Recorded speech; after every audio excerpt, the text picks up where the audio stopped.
Hey, drunk fans, this is Drunk and Underwhelming quarantine show. We're here to announce that you stumbled upon our show. We're very happy to have you. Found this on podcast platform. We'll be sorely disappointed entertainment. However, there will be Facebook. Remember, this show is a show. It contains controlled content. Have fun. Stay safe. Stay drunk. Underwhelming.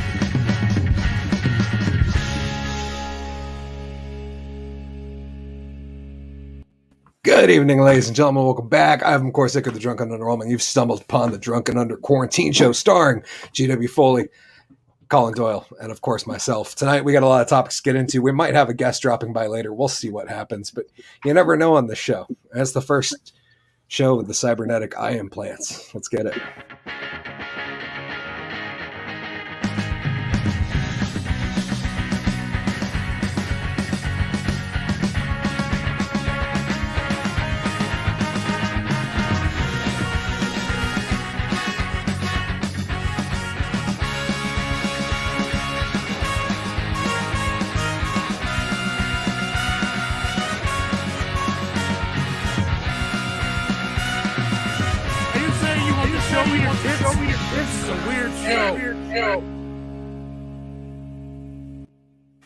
Whoa, it's Wednesday night. Good evening, ladies and gentlemen.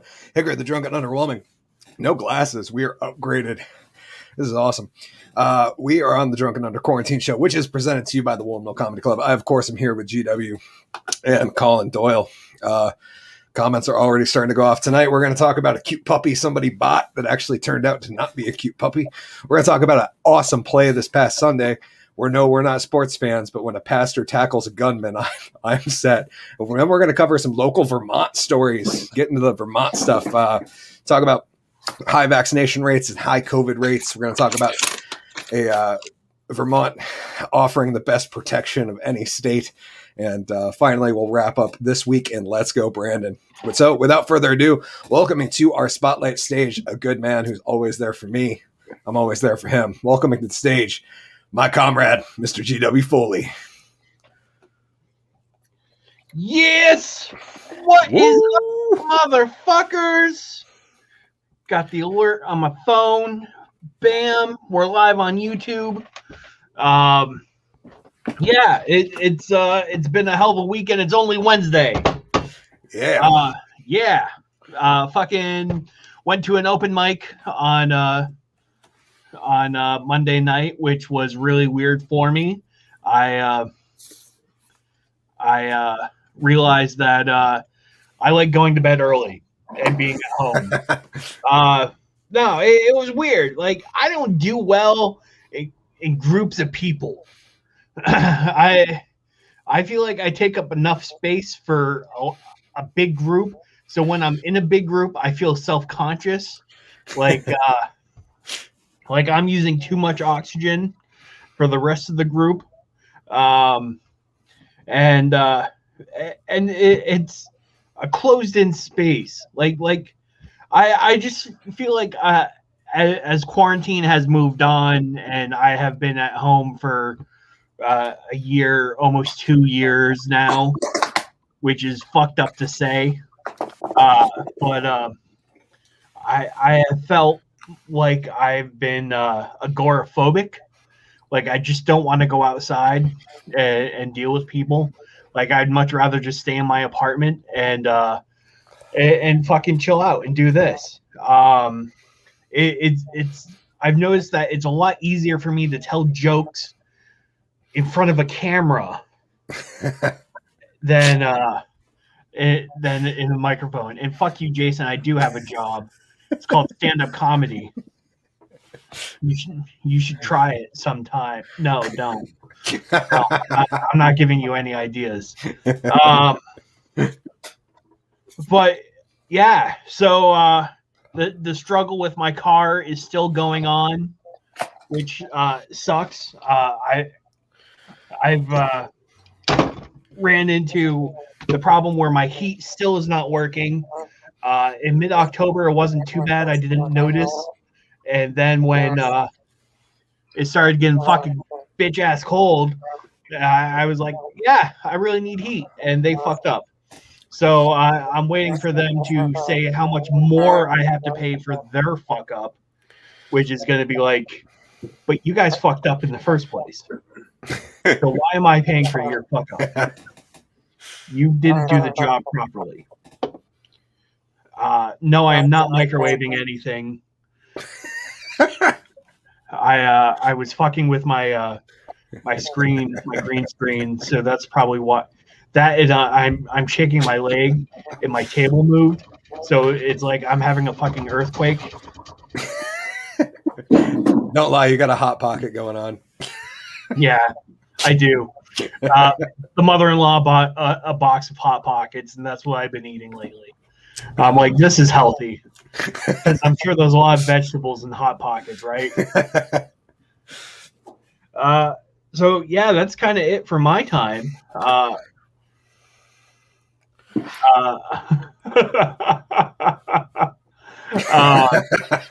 No, I was grabbing another beer. That's what I was doing.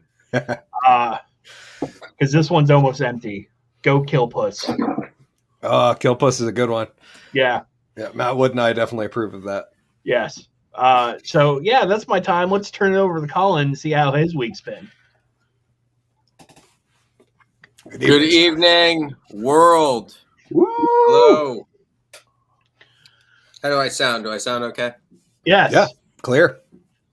Well, that's remarkable. I don't know how that happened.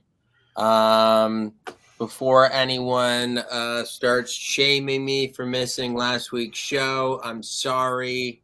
I wasn't able to get to my computer, and I'm sorry to miss it. It's great to be here this week, and great to see you guys have a wonderful show last week. I feel like we're on the cusp of an energy renaissance, I think is what's going to happen here. And when you really think about it, I think we're due for an energy renaissance, because if you think about it, before our current infrastructure, which is mostly petroleum, right, and electricity, America ran, anyone at home know, comment in on what America ran on before petroleum and electricity? I'm not seeing one yet, but I got an inkling on what we're talking about. You got what it was? America ran on whale. Oh, that was not my guess. No, that's what it was. America ran on whale. Manasa with the win. Manasa, yes. Sorry for mispronunciation. Matt also put in America ran on Duncan. Before America ran on Duncan, America ran on whale. Same with the beautiful assistant. America. And so if you think about it, it's like, you know, that was our first energy was whale. And then we went to kerosene, and the byproduct of kerosene was gasoline from petroleum. And a guy named Henry Ford got a bunch of people around and said, what can we do with gasoline? And they came up with the internal combustion motor to sell the byproduct of kerosene. Then we switched to electricity, not running on whale, but close to it. And so today, what is our next energy? I mean, what's 3 steps from whale? I don't know. And it's funny because even in a divided world, we all pretty much agree that we should stop, you know, eating whale or killing whales, you know, except for Japan. And I got to call Japan out on this one, because this is the thing. Everybody is like, let's not commercially fish whale, right? And then Japan, as advanced as they are, turns around and says, but have you had whale? It's so good. I'm eating Chinese food for dramatic effect. This segment's called Fuck Japan. I mean, what is wrong with you when you advocate for hunting and commercially fishing dolphin and whale? Well, fuck and like, and everyone else is like, no, we should we should not kill whales. And Japan's like, but we're good at it. We're so good.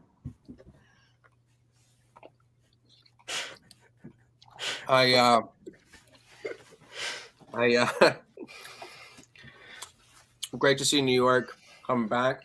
Just saw my first Broadway show post Global Meltdown, and that was good to see. I feel like everyone loves the bikes in New York, but I'm a little old-fashioned. You know, I feel like people should either walk or take a cab. You know, I feel like you should, if you're not taking a taxi or you're not walking, you shouldn't be able to ride a bicycle, I think is my standpoint. I'm a little old school, but I've seen like an old woman in the Lower East Side almost get killed by a bicycle. And she just kind of looks at me, and I looked at her, and she's like, who would ever thought I'd live my whole life in New York to be killed by a bike? I mean, what a bad way to go. And people ride around, you know, just ringing their bells with this impunity. And I don't understand. You're not allowed to do that with anything else. It's like this sort of thing with like riding a bike where it's like, I'm riding a bike. I can ride over you, you know? Like I can't drive around Brooklyn with my truck just like beeping my horn like, excuse me, I'm driving. Yes, yeah. Out of my way. If I did that, that would be illegal. Yeah, you can't claim that you're like some advanced country and also advocate for killing whales.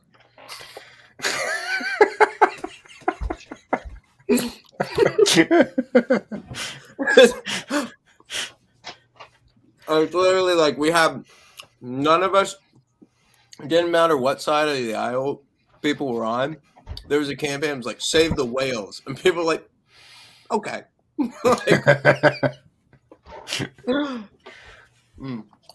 Japan's like, we had a different bumper sticker. It was called whale. Unreal.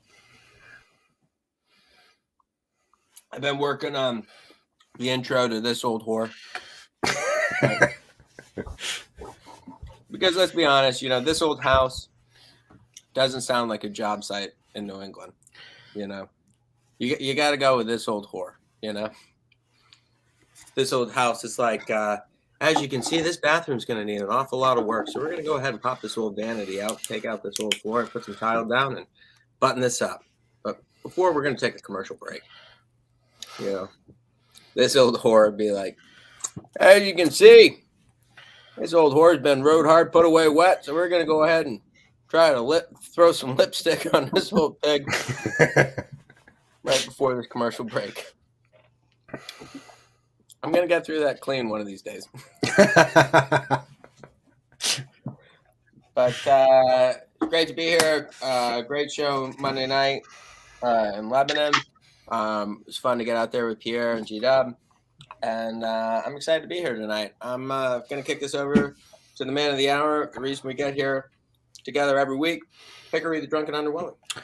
Thank you, gentlemen, for being here. It's good to be back. It's great to be without glasses. That's a fucking trip. I'll have to, at some point, I got to do like a video where I just break down the whole procedure because it's kind of crazy. As you can see over here, I've got some marks. No, that's not from the surgery. That's from taping goddamn goggles to my face while I'm sleeping, so I don't rub my eyes, because that's apparently a thing people do, is they rub their eyes when they sleep. And I'm not allowed to do that for a little while, not allowed to swim. Luckily, only 2 days of no screen time, although I didn't push it that much. And my other side note is thank you to everybody following me on YouTube. We hit over 850 subscribers today.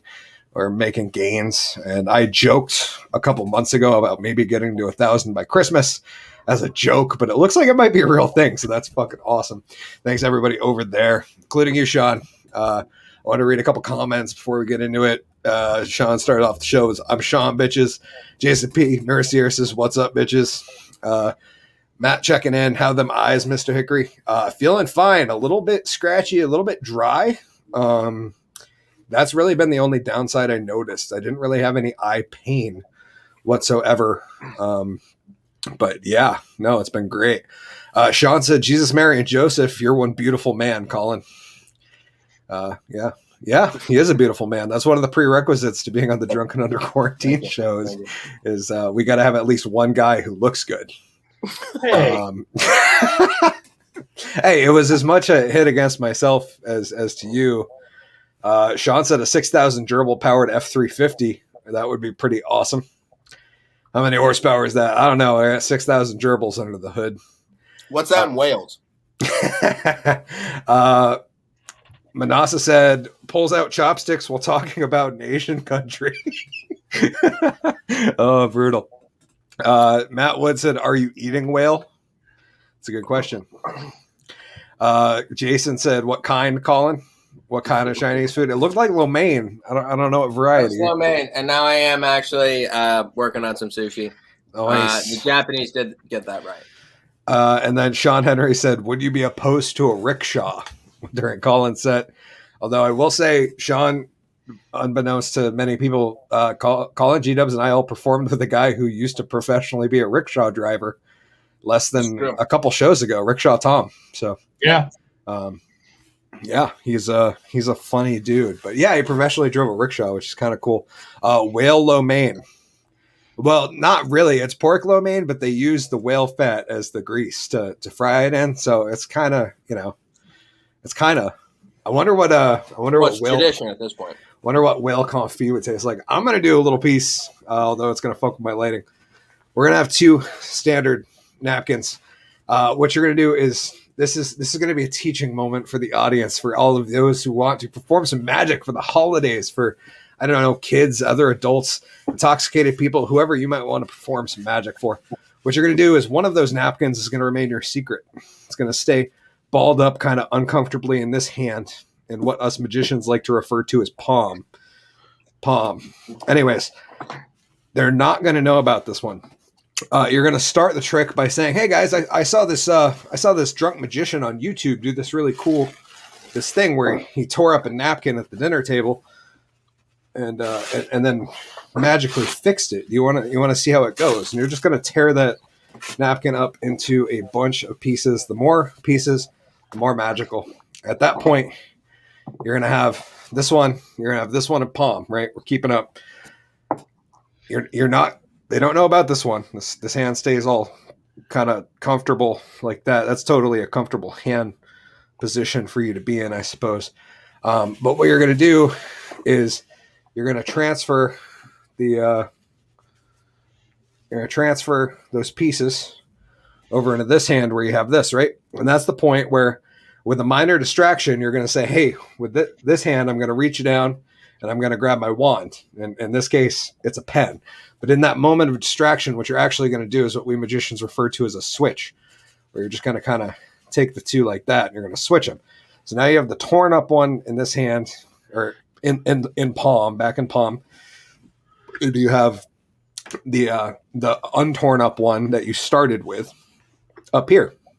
Now, to the ordinary spectator, this looks like, it looks pretty normal. When you go to grab it, you're not real obvious about it. And then, you take your wand or your pen or whatever you're using as your magic thing. It could be a beer or a bottle of lube or a turkey leg or whatever you guys bring to your holiday parties.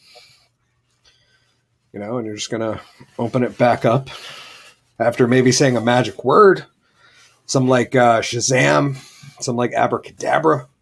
I'm a big fan of the word consent, and you're just going to show them, boom, that napkin is back to normal. Maybe wipe some shit off your face and stick it back. Now, the main question I get with this trick is, Hickory, what the hell do you do if you get caught? The answer is, don't get caught. Very, very simple. Just make sure you're natural. It stays in there. But if you do happen,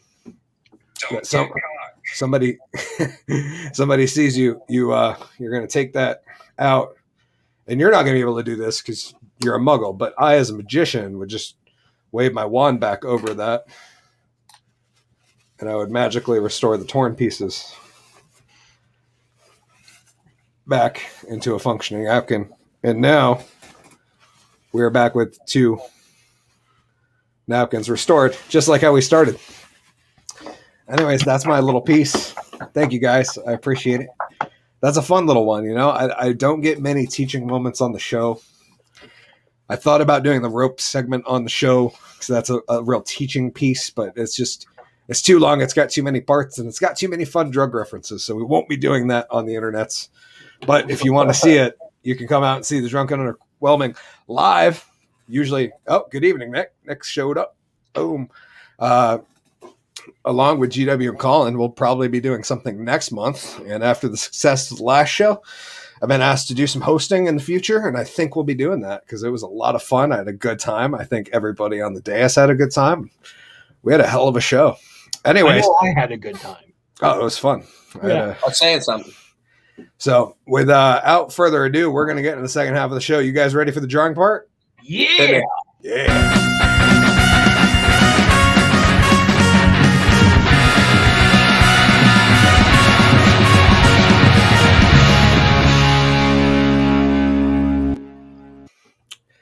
Yeah. Oh, I brought back Bernie because, we're, I did mess up the, there we go. Yep. Okay. We're back to normal. I forgot. It's been a long time since it's just been the three of us. I mean, by a long time, I mean a couple shows. Oh, that's a good point. So Matt Wood and I came up, and we'll float this by you guys, see what you think before we get into the topic segment of the show. One Trick Tony. Basically, my plan was to Matt Wood is going to perform under the stage name of One Trick Tony, and he's going to be my opener, and he's going to know one magic trick, but he's going to package it like 12 different ways. The entire show. The entire show is like, boom. Okay, I got another one for you guys. Check this out. And then he a totally different presentation of the exact same thing as One Trick Tony. I thought that would be really fun. And I agree. We need to get One Trick Tony on stage. Sean, I think that's steaming. I'm not sure. I'm not good with the emojis, But Nick, thanks for showing up. Welcome to the show. Jason, thank you for being here. Manasa, I apologize. I will pronounce your name wrong forever. Manasa? Manasa. Okay. So it's almost okay. I gotta figure it out. We're gonna get it. It's okay. Yeah. I gotta pronounce it like the first A is an O. It's a drinking game now. Every time it's mispronounced, we drink. Yeah. Sean, thanks for being here. Everybody, thank you guys. Oh, I sent you one early. Yeah, Nick, I saw that right before we met up for the pre-show. So I only saw the first couple bits, but I will check that out. And if it's something that works on camera, I'll do her on the show because it's fun to do that. I appreciate you submitting. I appreciate everybody who submitted content for the show. Oh, G-Dubs is a magician now. He is attempting to disappear. You all right over there, G-Dubs? I was trying to get rid of the shadow. Oh, okay. In the corner right over here. Understood. Nick said, let's go, Brandon. We'll get to that later on the show. Yeah, we might have a guest dropping by. I definitely, like a dumbass, told him that I would shoot him a message at 5:30 Cali time, not realizing it would have been 4:30 Cali time because, well, I don't normally think about California time on my day-to-day basis, and it slips me sometimes. And sometimes I'm too drunk before the show to do math.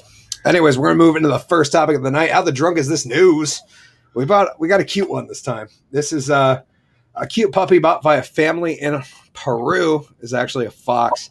And this is absolutely adorable. I am jealous that I didn't get to purchase the animal myself because I think my cat or the ferocious tiger would really love a fox brother. Till it gets eaten. I don't know, man. My cat's kind of a sassy bitch. I think she might fuck the fox up and it end up being like, her pet is what I think. I imagine her riding around a fox like she was Timon on Pumbaa's back and just, controlling him around and steering him. She's kind of lazy too. So I think she'd be great. Anyways, we got this from MSN.com. Cute puppy bought by family in Peru turns out to be an Indian fox. Oh, my dog. That's a fox. Yeah, cute writing. A cute puppy bought by a family in Peru turned out to be an Indian fox, authorities said. Maribel Sotelo told Reuters that her teenage son bought their new pet home brought their new pet home about 6 months ago. The new addition to the family, named Run Run, which is an adorable name, by the way, was bought for the equivalent of $16 at a store in the capital, Lima, which I'm jealous of. I wish that, we could get a $16 fox over here. And the beautiful assistant's there to back me up and say, yes, she would. She would treat that fox like her own personal chauffeur. Run Run initially played happily with other dogs in the neighborhood, she said, but as he grew a little older, his behavior started to change. A lady told us that it had eaten their 3 large guinea pigs, Motello said, noting that she had to pay for the dead animals. Last week, Run Run ran. Ooh. For 5 days, officials in the National Forest and Wildlife Service in Peru, or SAFOR, not to be confused with Sephora, who uses those animals for testing their makeup, looked in the area for him, hoping to take the fox to a special center or zoo. Sephora is an institution that ensures the preservation of wildlife and fights against wildlife trafficking.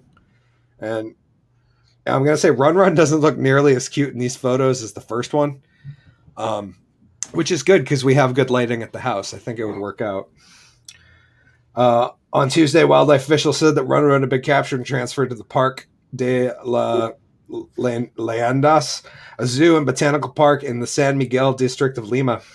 The fox was rescued according to the intervention protocols used in natural urban environments. Rescuers applied a dart with a tranquilizer to protect the animal. It should be remembered that the Indian fox, known as Run Run, is a wild animal that was extracted from its natural habitat and was a victim of wildlife trafficking, an illegal activity that affects our biodiversity and is punishable by Peruvian legislation with 3 to 5 years of jail, first said in the statement. What do you guys think? I was thinking I want a fox. I want to figure out how to make this dream a reality now. Well, I mean, I'm shocked. I mean, these are some Joe Exotic prices. $16, bro. I don't know if that's expensive in Peru, but in my neck of the woods, that's like that's $1 over minimum wage.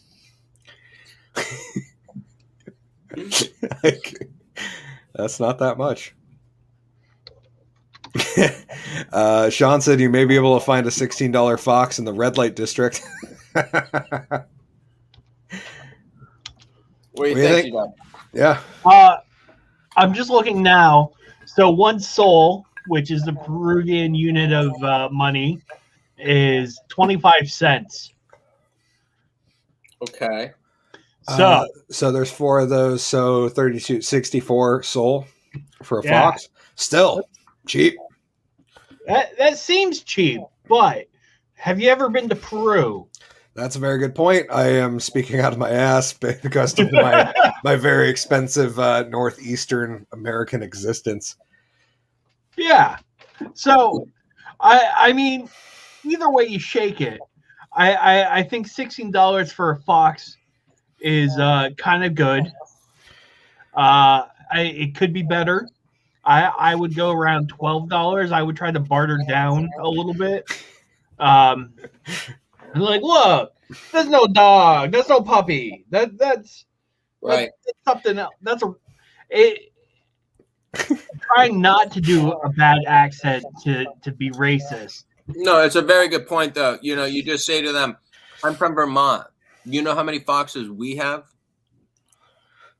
They're worth $7 in Vermont." Okay. Yes. I was going to say, is that what a fox tag is, or?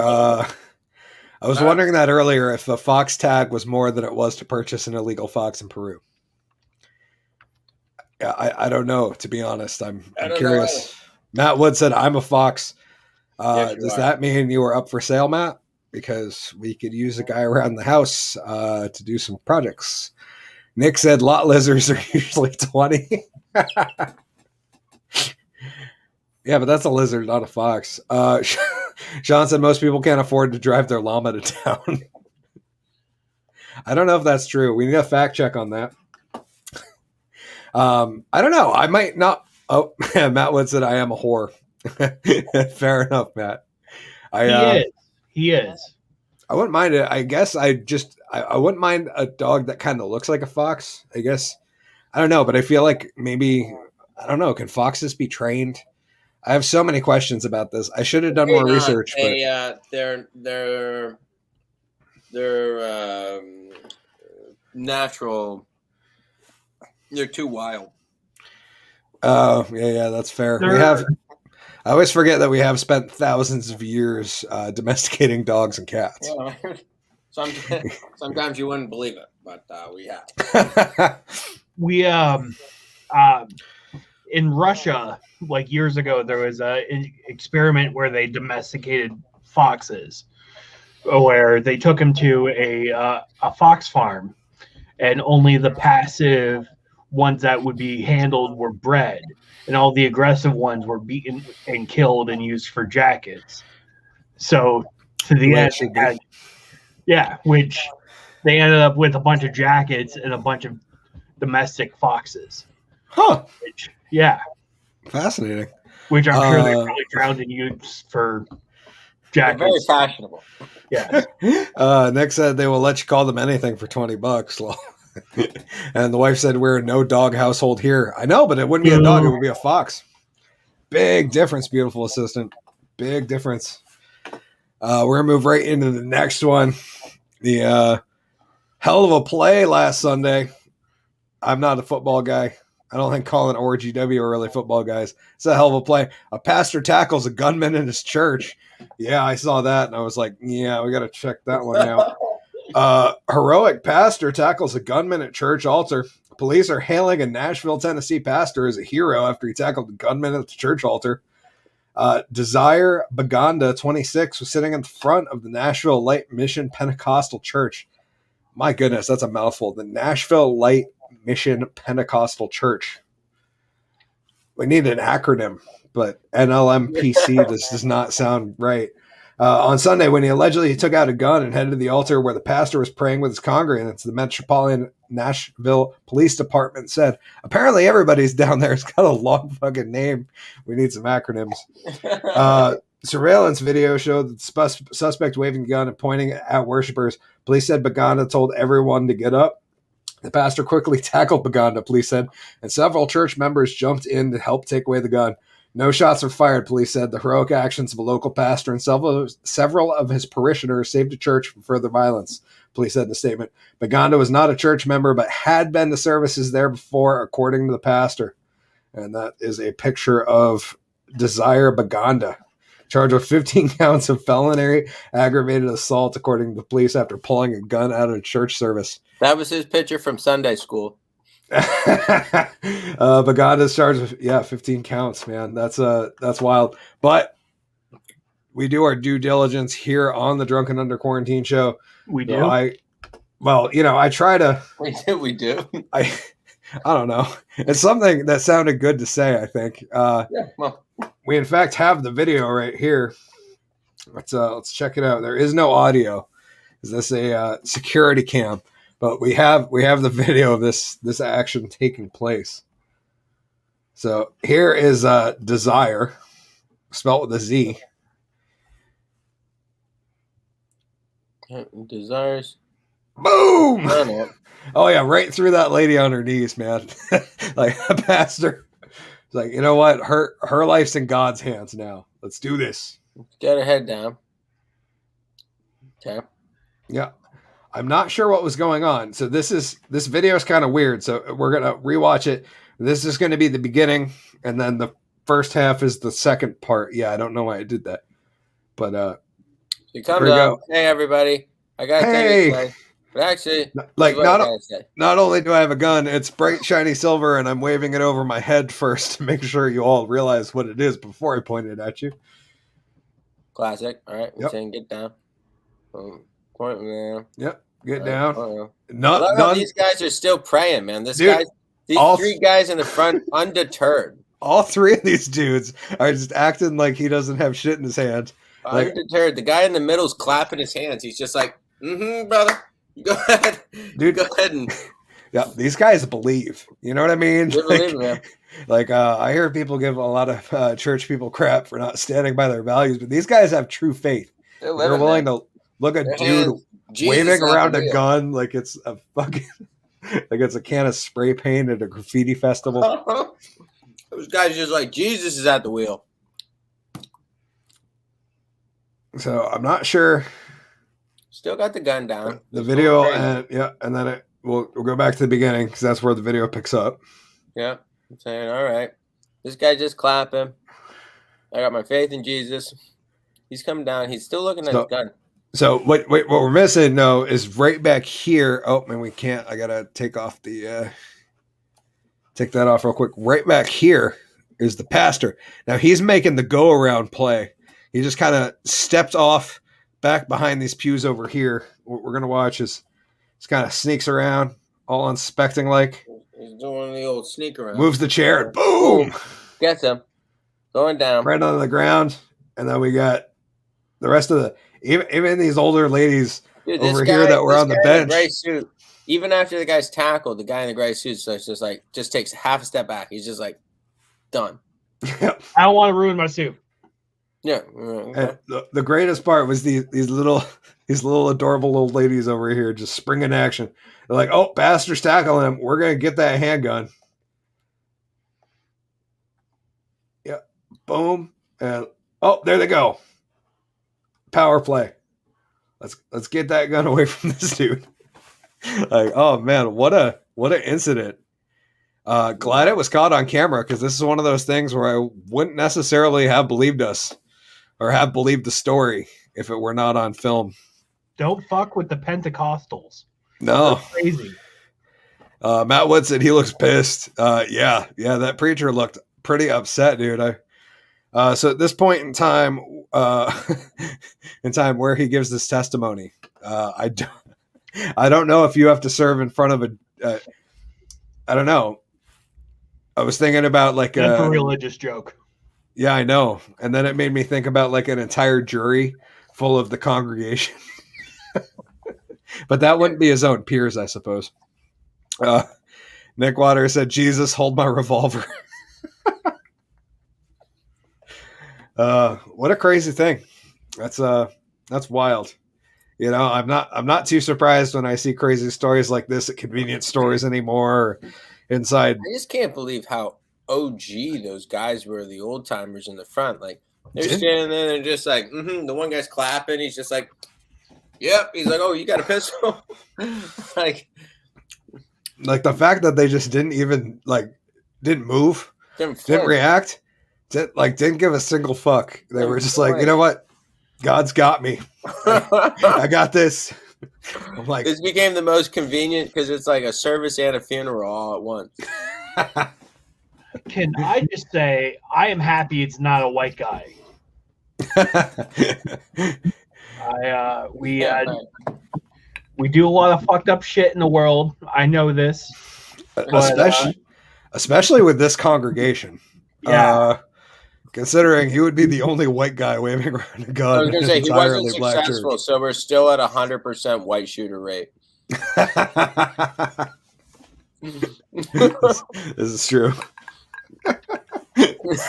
He tried. You got to give it to him. He tried. Yeah, no, he gave it a hell of a go.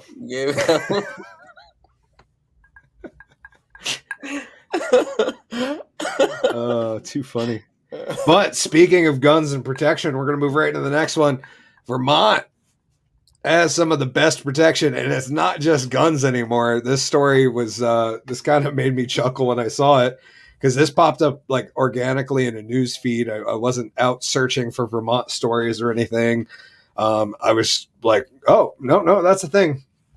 From today, Vermont is now the first state to require access to condoms at all middle and high schools, which I think is a good use of my goddamn tax money. It's a lot better than a lot of the other uses Vermont comes up with my tax money. That's for sure.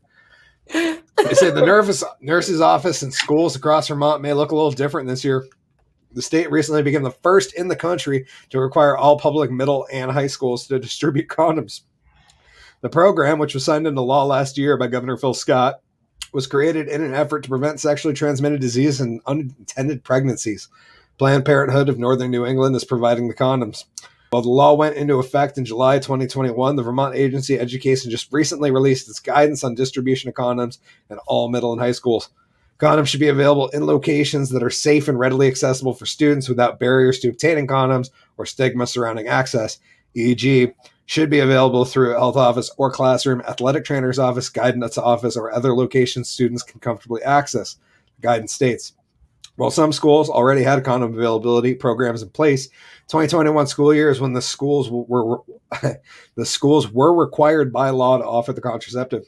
Results from a 2019 Youth Risk Survey, an anonymous survey distributed to middle and high school students, showed 40% high school students have had sexual intercourse, which I didn't really need to know. Thanks, Dix.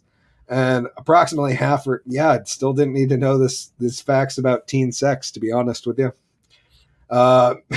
Mary Beerworth, which great name, Mary. Cheers to you. Executive director of Vermont's Right to Life Committee, believes the new policy could actually put more kids at risk for an unexpected presidency, an unexpected pregnancy. And yeah, there's that's pretty much it on that article. I was thinking, what do you guys think? I'm a fan. I'm just bummed this wasn't around when I was in high school. I wouldn't have used it. Not that I'm like, oh, I'm against protected sex. I was a virgin till college. Like, and not like the first time I went to college when I was 19. I'm talking about now that I'm 40. Like, I just barely now started to get laid. And I mean, condoms in middle school are fascinating because you go to the locker room, you put it up into a shower head, and you fill it full of like 300 gallons of water. And you think to yourself, how in the world would I ever have this amount of cum to discharge? And then you go to use that condom and it breaks. And you think to yourself, I wasn't 300 gallons of water in this condom. But I think it's great. I remember when I was quite young, I was maybe 14 years old. My mom brought me to Planned Parenthood. And she goes, go in there and get condoms. I said, Mom, I'm not sexually active. She said, I don't care. I want you to know that you can get condoms for free, and it's not an excuse to not have condoms. So I went into ironically, I got a bag of them, and I left. And then that's actually a Planned Parenthood condom. There is. My wife thought this one was funny when she saw it. It said "shuck one" and it's a corn cob. And so I think that's great, and I think the more readily accessible and access to that, the better, because abstinence is something that time and time again does not prove to work, and students are going to be sexually active and having a good sex education and access to safe, sexual health is good. I want to agree with Collen on some aspect, but I think that we should teach our males that we don't need devices to please women. Like, we don't need condoms, like all these fancy condom talks, like they're just gadgets. Like, it's no better than a vibrator. We don't need them.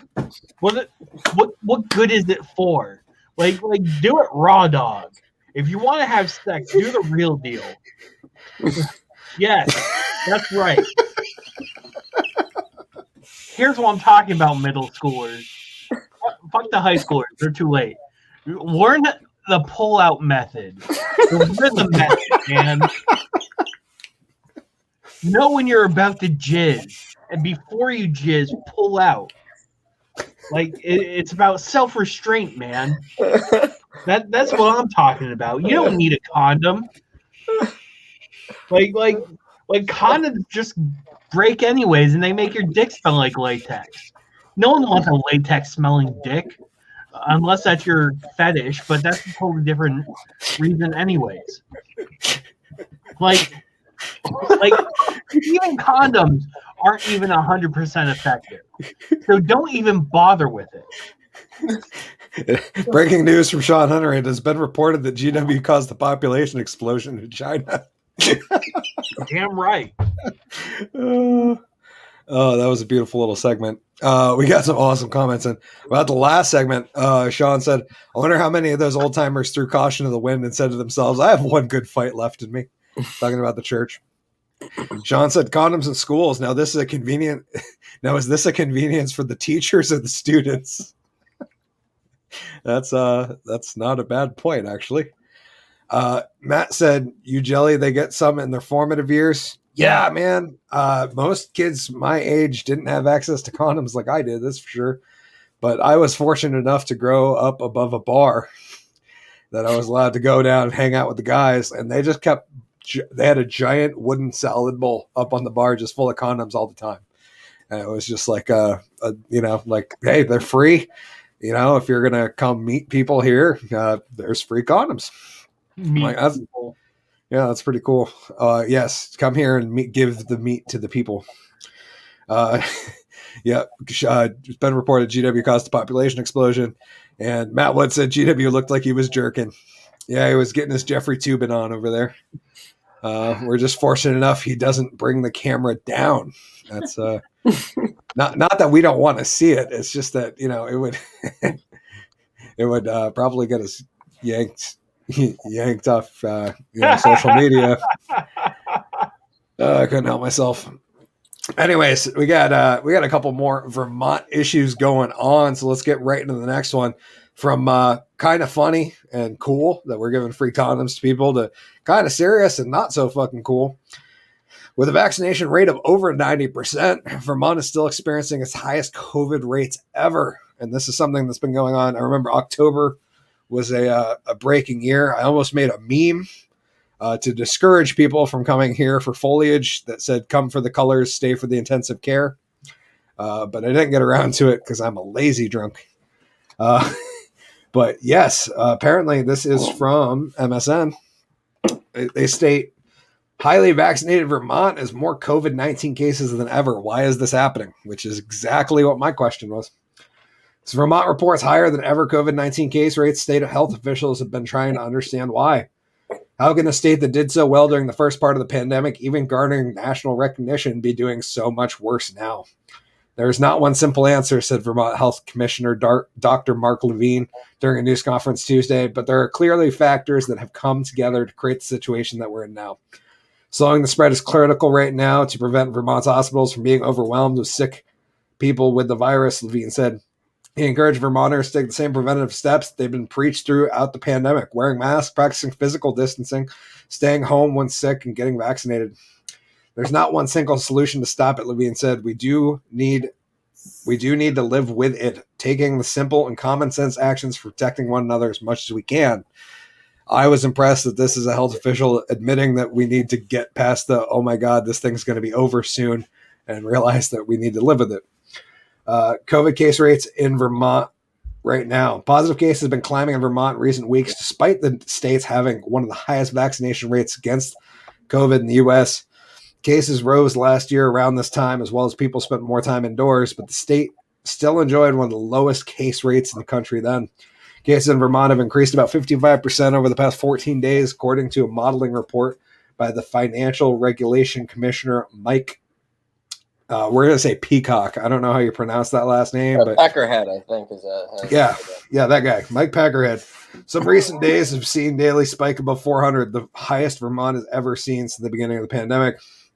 Over the past week, Vermont had the 12th highest rate of new cases in the U.S., according to Peckerhead's report. Unvaccinated Vermonters are still getting sick and being hospitalized at the highest rates. Infection rates among people in their 20s and children have also contributed to the most recent surge, Levine said. Levine cited a few reasons for the increased positive case rate. The highly contagious Delta variant is still one of the main factors affecting cases in Vermont, as it's been for most of the year. Levine said the variant has been able to spread among vaccinated people. An infected person can spread the virus to five or more faster than the original strain, Levine said. This means it can spread faster than we can trace it and alert contacts. State's early success during the pandemic has also turned out to be one of the factors of its downfall this year. There were fewer Vermonters who got sick early in the pandemic. This also meant that fewer residents were able to build up any level of immunity from having the virus. Interesting. I unfortunately didn't see people talking about this at the peak during foliage. It seems like after tourist season died off, then we brought it up. Does it seem like convenient timing, or am I? Yeah. Well, the one thing that my understanding is that the Northeast Kingdom is your 10% that is unvaccinated. Oh, okay. And that really a lot of this is running through the Northeast Kingdom right now, really bad. And it's in kind of this area that is unvaccinated, is my understanding. But I would say that makes total sense. I mean, the weird thing is just as far as Vermont goes, is like it's easy for people here to live like a socially distanced life, have space, fresh air, stuff like that. Like it's how we live pre-pandemic, post-pandemic, during the pandemic. Nobody's life in Vermont's changing too much, you know what I mean? As far as like being like, you know, like people breathing down your neck, you know what I mean? So I don't know. I mean, how much this thing's running around Vermont, I don't know. I would question some of those. What you thinking, G-Dubs? I'm thinking that we should just say fuck it, and what's gonna happen if we all get the disease? You know, like if we all get COVID, I think we'll be fine. Sure, some of us will die, but that's worth it in the end. It's like herpes, you know. Your friend gets it, you get it, all the garage you're banging get it, but in the end, y'all get herpes and y'all live together. Yeah, and then it doesn't matter because everybody has it. Yeah, exactly. Or chlamydia. That's a good point. Be like a koala. Matt Wood weighs in. He said there is one answer: Connecticut. That's not an awful take on it, Matt. I'm inclined to agree with you that Vermont has a high case rate because a bunch of assholes came up during foliage to look at the trees slowly dying. I mean, like the funniest part is that all these dickheads came up to Vermont to get away for their weekend, and then they bitched about how poor quality their service was because we're having the worst staffing shortage we've ever had in the history of the state. And I literally heard people complain about having to wait 2 hours to get in for breakfast. And I was like, hey, welcome to Vermont. Like, you think you're pissed? I haven't been out to a restaurant in 6 weeks because I don't want to get my food spit in. Like, fuck you people. Crazy. Sean said the fact that doctors actually get paid more for a COVID diagnosis would not have anything to do with it, would it? As in the high number reported. I don't know. I've heard that. Is that actually true? I've heard that, but I don't know. I don't know anybody high enough in the medical field to give me a real answer. Like I have friends that. That'd be awesome if it was true. Like the doctor comes in and is like, "Good news, you have COVID." Makes 25 this week. I get the bonus round. He's like, "Yeah, we know you got hit by a truck, and you're probably going to die in intensive care, but COVID." Yeah, I'm not getting any more money this week. Are you experiencing a cough? Sean also said that is exactly why body condoms will be a mandated policy. That's not a bad idea, Sean. Body condom with a little reservoir that breathable, not breathable, but a filtered reservoir. Naked Gun. So what? Like the scene from The Naked Gun. Yeah, I think so. Are you even old enough to watch that movie? Yeah, I watched it when I was younger. Leslie Nielsen was funny. Matt Wood said unsubstantiated. Yeah, I don't know enough to make a firm opinion on that, but I have heard that. I don't know necessarily when people get diagnosed, but I've heard the rumor that hospitals get more money with COVID positive deaths than they do with normal, but I don't know. But how? Like how? I don't know how any of the stupid fucking government money that we've been printing off is put out to people, dude. Like why hasn't any of it been bonus to essential workers and like truckers, even though they've kept this country running through all this bullshit? I don't know how. All I know is the money printers go burr and it gets distributed. I don't fucking know how it works. I know that pharmaceutical companies have been like banking on some government money for the past year and a half. That's for sure. Sean said, I'm so old I came up with color brown for dirt. Oh, okay. Sean, he created the color brown. That's impressive, bro. We need to have this dude on the show. He's got some accolades. We're going to move right into the last one, though. You guys are ready. Mike hasn't messaged me back. I'm going to check that real quick. Son of a bitch. I did a wrong thing with somebody who might hop on as a guest at some point and told him I'd shoot him a message at 5:30 Cali time, not realizing that it was actually 4:30 Cali time because we meet up at 7:30 and go live at 8. And yeah, sorry, Mike. This one might have been my fault. I apologize. He's our Matt Damon. Like Jimmy Kimmel. Sorry for Matt Damon. We're moving right into the last one. This week in Let's Go Brandon, Vermont GOP hold a Let's Go Brandon rally in Brandon, Vermont.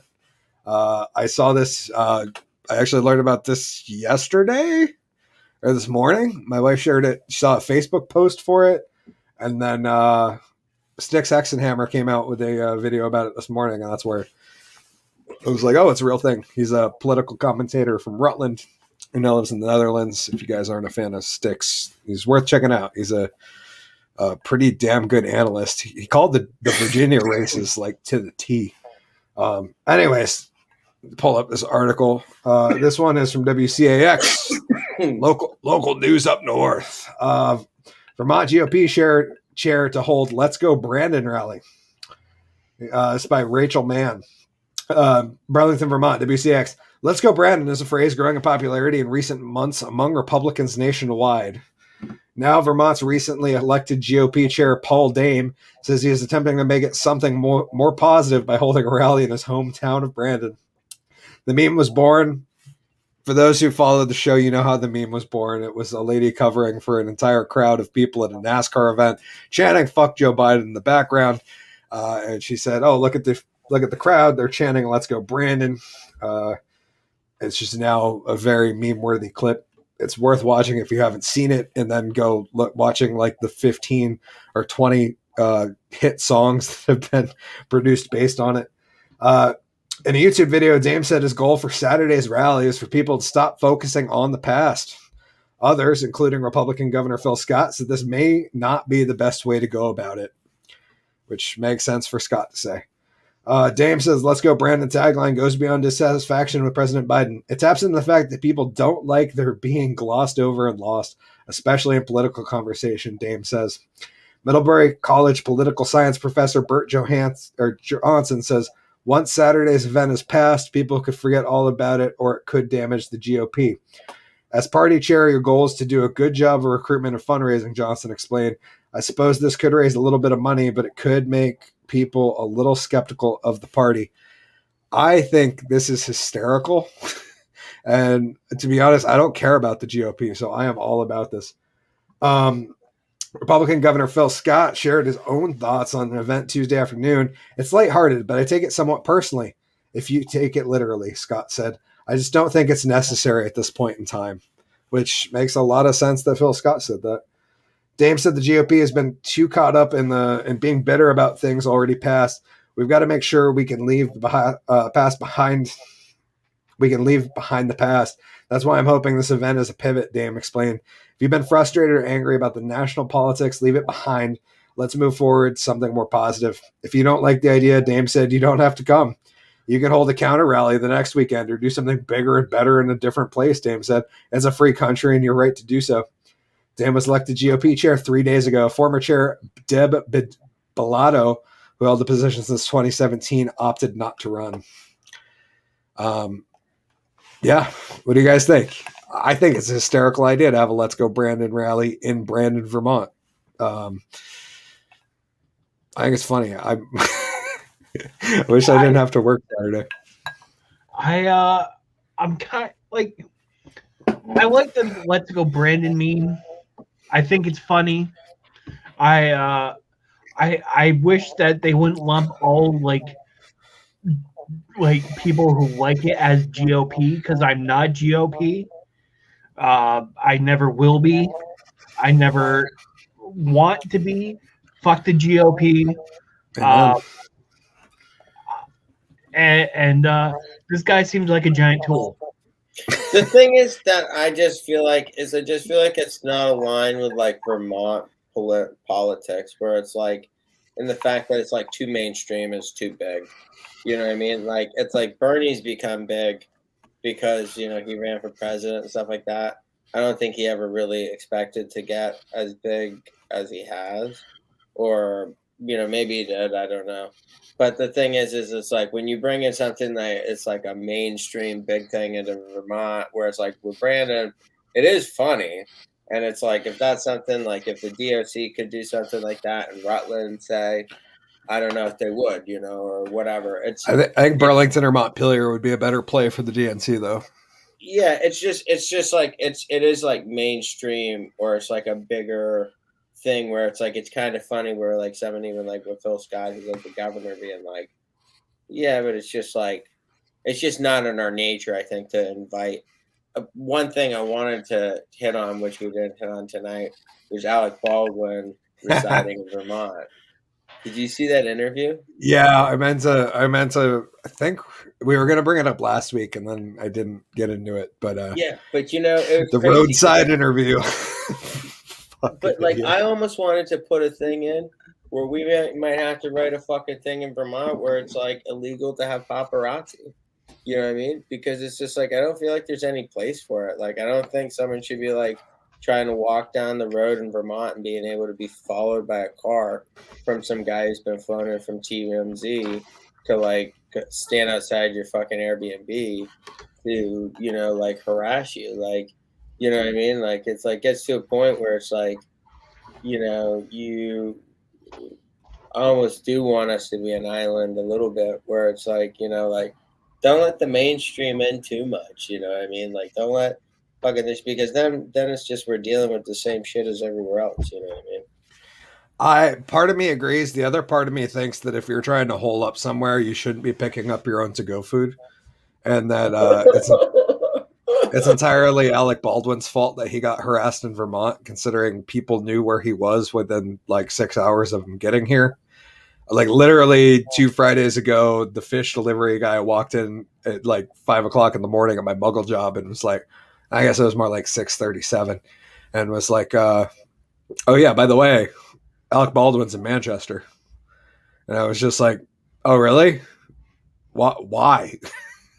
He was like, oh, he's holding up, and people have seen him, and yeah, don't tell anybody. And then I searched it online, and the New York Post article came up.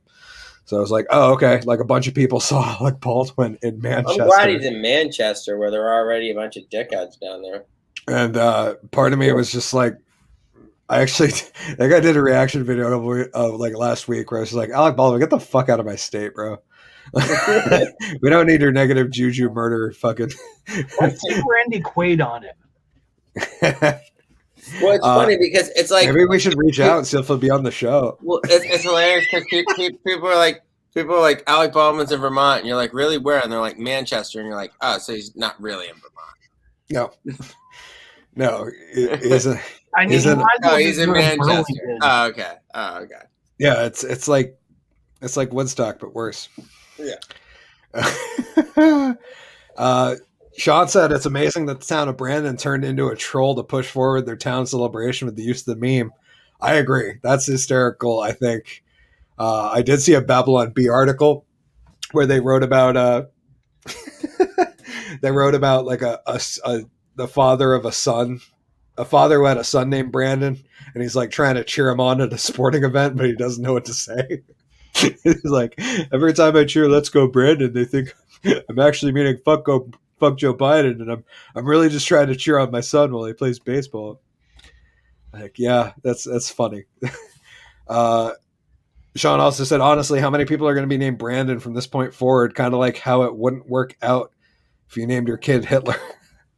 Yeah, that's not a bad point. Matt said the GOP have no clue how to rebrand. Let them shoot themselves. Agreed. I think the rebranding of the I don't know. It's interesting. The GOP is kind of split up like the Dems are right now, and it's an interesting place to be in. So the Dems have like the actual like the establishment, which are like the neo-libs, like the Pelosi's and the Bidens and the career politicians. And then they have their like squad type of far left, whereas like the GOP has their neocons, like their McConnells and their Lindsey Graham and shit. And then they have like their populist MAGA right, like Lauren Boebert. And then they also have the libertarians, which are starting to come up and take over New Hampshire, which is fun. I don't know if you guys have seen that, like all the articles about New Hampshire freaking out because libertarians are moving there and they're slowly taking over the state. But yeah, the Free State Project is a thing that is going on.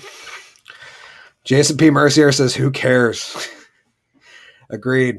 I was actually thinking I might go, if I get out of work on time, I might go down to the Let's Go Brandon rally and actually do some like some live stream journalism and go interview some people and see what's up, because I think it would be really fun for the channel. I think people would appreciate that. And I think Drunken on the Street would be a fun little journalism segment once in a while. I wanted to do it for, there was a Trump rally in Rutland, like, I don't know, sometime last year before the election. Unfortunately, these things always happen on Saturday afternoons, which is like the busiest time in retail. I understand for most people, Saturday afternoon is a good time to get together and do shit that isn't normally on your schedule, like rallies, but it's not a good time for me. So if you want drunk for a Monday afternoon rally. Yeah. Even a Sunday afternoon would be fine. I'd be into a Sunday afternoon. But yeah, I want to go down. It would be super fun to go down and do some on the street journalism, walk around and ask people random questions and shit. Some political, some non-political. Like, hey, how do you feel about free condoms? I'm a fan. What do you think? Sean said, have you guys seen Michael Picard? He is the ultimate troll to himself as a professional douche. No, I do not know about this. Michael Picard? I'll have to look into that, Sean. I don't. I know about Michael Malice, and I love that guy because he is a troll and a half. He's probably the only Twitter account worth following in politics right now because that dude is savage. Super fun. But yeah, that's pretty much all I got. You guys got anything? No. Anything else you wanted to drop off your old Yeah. November 27th. Woo! Saturday after Thanksgiving. Kendall Farrell is going to be preparing his Caroline's on Broadway show, 45-minute headline spot at the Woolen Mill. Oh, very nice. So anybody who's around over the holidays, that Saturday night should be a fun show. Might do something that Friday as well, depending on how much interest there is. So if you're around that weekend, shoot us a message on the Facebook page. Let us know if you're interested in checking out a show, and we'll try to build some program around interest. Nice. Yeah, check that out at Woolen Mill Comedy Club on Facebook is the place to check out for all your hot Woolen Mill Comedy Club news. Which will include shows in late November and December. Be looking at booking another one. Hickory Hosts might be coming out, which will be exciting. Yeah. I'm looking forward to that, as well as seeing some other talent at the club. Of course, Fall Collen Doyle at Collen D and at Woolen Mill Comedy Club on both Instagram and Facebook. He posts some really cool pictures. G-Dubs? I ain't got shit. Okay, follow GW at Foley Kills and GW Foley on YouTube, where hopefully Monday Foley Kills the podcast will be back. Okay, maybe next Monday. We'll see. Maybe. And that's all I got, ladies and gentlemen. I have, of course, thank you, Sean. He said, another great, successful show enjoyed by the Cybernetic upgrade. Barely noticed you were normal. Thank you. It is weird. I'm like looking at myself weird on camera all the time because I don't have glasses on, and it's kind of strange. I'll get used to it. It's going to be awesome. Anyways, that's all I got on this one. I'm, of course, Hickory the Drunken Unwhelming. Thank you for joining us on episode 28 of the Drunken Under Quarantine Show, Season 2, presented by Woolen Comedy Club. Signing out for GW Foley and Collen Doyle. I am imploring you all to stay safe, stay drunk, stay underwhelming. Most importantly, in these trying times, stay sane. Try not to kill your neighbor. We'll see you on the next one. If I get out of work early enough, I might see you at the Let's Go Brandon rally. Drunk Magician out. Cheers. And so I didn't get a chance to take my pants off.